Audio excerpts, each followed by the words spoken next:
ধর্ম বিশ্ববাসীর কাছে চমৎকার ভাবে রাজনৈতিক বন্দোবস্ত দিতে পারে, সমস্ত জাতি এবং ধর্মের সমগ্র মানুষকে নিয়ে একটা রাজনৈতিক চমৎকার সিস্টেমে গোটা সমগ্র জাতিকে পরিচালনা করার মতো ব্যবস্থা দিতে পারে। এই জন্য ইসলাম সব ধর্মাবলম্বীদেরকে বলে, আসো, তোমার কাছে কোনো ব্যবস্থা থাকলে দাও, তোমার কাছে কোনো ব্যবস্থা থাকলে সাবমিট করো, আমিও সাবমিট করব। প্রতিযোগিতা হবে কার ব্যবস্থা দিয়ে এই পৃথিবীর মানুষের সব ধরনের অধিকার নিশ্চিত হতে পারে। আসো, প্রতিযোগিতা হবে। অন্য ধর্মাবলম্বীরা চিন্তা করে আমাদের কাছে তো কোনো ব্যবস্থা নাই, এখন আমরা সাবমিট করবো কিভাবে? এই জন্য তারা বলে যে না, দৌড়ের প্রতিযোগিতা হবে না, আসো দেখি বসে কে কে বেশি নাচ বাড়াইতে পারে। এখন তারা বলে এমন একটা রাজনৈতিক ব্যবস্থা চাই, এই রাজনৈতিক ব্যবস্থার সাথে হিন্দু ধর্মের সম্পর্ক থাকবে না, এমন রাজনৈতিক ব্যবস্থা চাই যার সঙ্গে খ্রিস্টান ধর্ম, বৌদ্ধ ধর্ম, ইহুদি ধর্মের কোনো সম্পর্ক থাকবে না। সুতরাং এগুলোর যেহেতু কোনো সম্পর্ক থাকবে না, এই জন্য ইসলামেরও কোনো সম্পর্ক রাজনীতির সঙ্গে থাকতে পারবে না। আসল কাহিনীটা হচ্ছে গোয়ালার বাছুর দৌড়াতে চায় না কেন? কারণ সে জানে দৌড়ের প্রতিযোগিতায় সে পারবে না। অন্য ধর্মাবলম্বীরা তারা রাজনৈতিক ব্যবস্থায় ধর্মের সম্পর্ক চায় না কেন? কারণ তাদের কাছে ধর্মের আলোকে রাজনৈতিক কোনো ব্যবস্থা নাই। ইসলাম শুধুমাত্র চায় যে ইসলামের প্রত্যেকটা ব্যবস্থা যেরকম ধর্মের আলোকে পরিচালিত হবে, রাজনীতিও ইসলামের আলোকে পরিচালিত হতে হবে। এটা ইসলাম শুধু চায় না, বরং ইসলাম এটা কম্পালসারি করে দিয়েছে, ম্যান্ডেটরি করে দিয়েছে। তুমি যদি মুসলিম হয়ে থাকো, তুমি যদি নিজেকে ইমানদার বলে দাবি করো, তোমার ব্যক্তি জীবনে ইসলামকে মানতে হবে, পরিবার জীবনে ইসলামকে মানতে হবে, বিবাহ সাদীতে ইসলামকে মানতে হবে, ব্যবসা বাণিজ্যে ইসলামকে মানতে হবে, রাজনীতিতেও ইসলামকে মানতে হবে। নামাজকে না মানলে যেরকম ইসলাম অনুসরণ করা যায় না, রোজা না মানলে যেরকম মুসলমান থাকা যায় না, ইসলামী রাজনীতি না মানলেও মুসলিম থাকতে পারো না, ইমানদার থাকতে পারো না।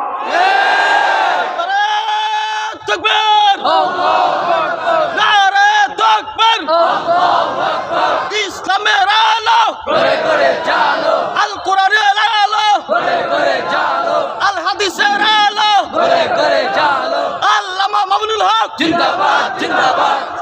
মুহতারাম হাজিরিন, এই জন্য দেখেন একটা প্রশ্নের মীমাংসা দিয়ে যায়, ইতিহাসের দীর্ঘ আলোচনা করবার সময় আমার নাই, ওইটা একটা ভিন্ন আরেকটা আলোচনা আমার দীর্ঘ রয়েছে। সব জায়গায় আলোচনা করি এই বছর, আপনাদের এখানে একটু ডিপ আলোচনা করলাম, যেহেতু সময়টা একটু আগে দিচ্ছে তাহলে এই আলোচনা করতাম না, জায়গা করে দিলে। মুহতারাম হাজিরিন, এই শেষ কথা, ইসলাম এবং মুসলমানদের মধ্যে কোনদিন এই অভিশপ্ত ধারা ছিল না যে মুসলমান হলে আল্লাহ জমিনে মুসলিম জনপদে আল্লাহ আইন ছাড়া কোন মানুষের বানানো আইন দ্বারা জাতি পরিচালিত হবে, জাতি শাসিত হবে। এই অভিশপ্ত ধারা মুসলমানদের মধ্যে কোনদিন ছিল না। সর্বপ্রথম এই অভিশপ্ত ধারা মুসলমানদের মধ্যে চালু করেছিল তাতারিরা। তাদের নেতা চেঙ্গিস খানের বানানো আইন গ্রন্থ ইয়াসিনের মাধ্যমে তারা সর্বপ্রথম মুসলিম বিশ্বের মধ্যে অভিশপ্ত ধারা চালু করেছিল। তখন শাইখুল ইসলাম ইবনে তাইমিয়া রাহমাতুল্লাহি আলাইহি সহ মুসলিম বিশ্বের আলেম সমাজ, মুজাহিদিনগণ, হাজার হাজার নয় লক্ষ লক্ষ মুসলমান বুকের তাজা রক্ত ঢেলে দিয়ে মুসলিম সমাজ থেকে গায়রুল্লাহর আইন উৎখাত করে আবার খেলাফতের আল্লাহর আইনের সোনালী যুগ তারা ফিরিয়ে এনেছিলেন।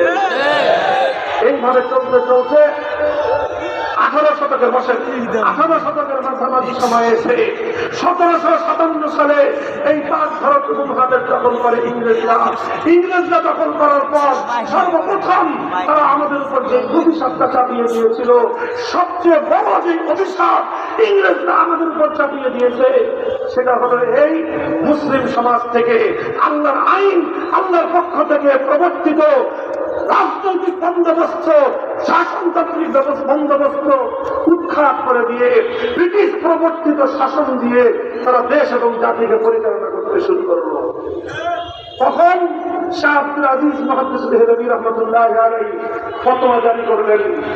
ওনার ফতোয়াটা বুঝেন, সালে শাহ আব্দুল আজিজ রহমতুল্লাহ আলাইহি যিনি ফতোয়া দিয়েছিলেন, সেই ফতোয়ার সার কথা ছিল এই, শুধু ঝাঁকে ঝাঁকে মুসলমান থাকলেই দারুল ইসলাম হয় না, কোটি কোটি মুসলমান থাকলেই ইসলামের দেশ হয় না। 100% মুসলমান থাকলেও একটা দেশ ইসলামের দেশ হবে না, দারুল ইসলামের দেশ হবে না।